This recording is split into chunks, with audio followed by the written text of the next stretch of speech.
Good afternoon. As you know, I may be an experienced police officer, but today I'm standing here as the father of a murder victim. We are just distraught. This has really torn two families apart.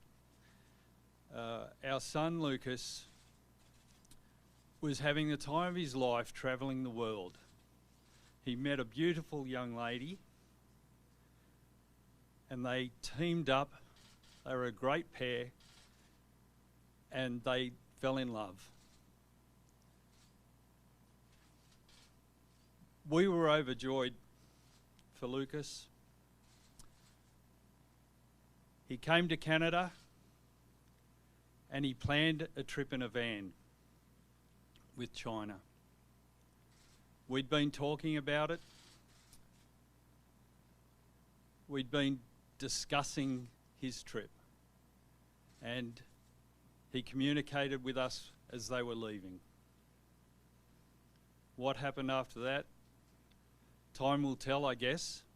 We are hopeful of a positive outcome, and obviously we're appealing along with the RMCP for anyone to contact who may have any information whatsoever. However little, please contact the police. I'll take questions. When was the last time you spoke to him? Was this Thursday?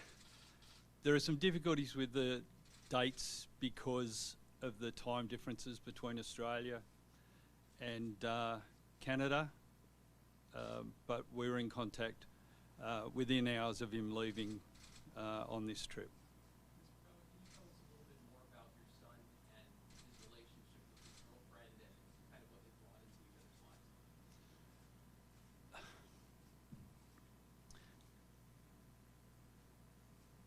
Look, Lucas was just a fun-loving guy who, you know, had a goal to travel the world. He saved up all his money whilst he was working in Sydney. He set out on an adventure with a mate. Along that tour, he met China, and they became an inseparable pair. You know, it's a love story that's ended tragically. It really is. It's the worst ever love story, because we now have two young people who had everything ahead of them tragically murdered. Mr. Fowler, you brought some colleagues with you to BC. What are you doing to speak to the capacity that they are here with you and your family, and how they are taking part in the investigation as well? I'm very grateful to the Commissioner of New South Wales Police. The police and the Australian government have bent over backwards for my family and I. They have provided me with support, and part of that support that was offered was the services of two of our detectives to act as liaison between the family and the RMCP.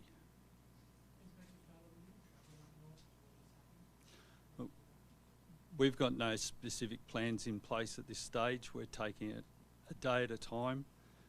It's extremely difficult for all of us, and we just hope to be able to take a breath. And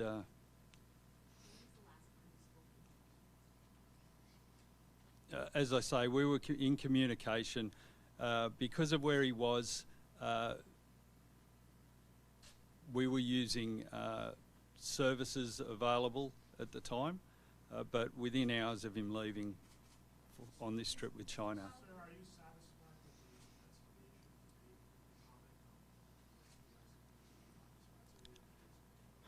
I know there's been a lot of speculation, but look, as an experienced police officer, I know how these investigations go. My family and I are more than satisfied with the resources of the RMCP that they're putting into this, And I can tell you, I am more than confident in the commitment of all the officers who are working on this case. Mr. Fowler, if you feel comfortable speaking to it, you kind of addressed it when you first got to the podium, but you're used to doing what we were seeing sergeants doing in New South Wales. How surreal is it for you to be sort of on the other side of this tragic situation where Look, as a police officer, you work with families all the time, and you get a feel for the lay of the land as you see, but nothing prepares me. Nothing prepares my family for what we are going through now. we'll be able to take one last question? How concerned were you when you heard about the other incident in East Bay, I'm not going to be drawn into anything in relation to the investigations that are taking place by the RMCP. Okay, thank you very much, ladies and gentlemen.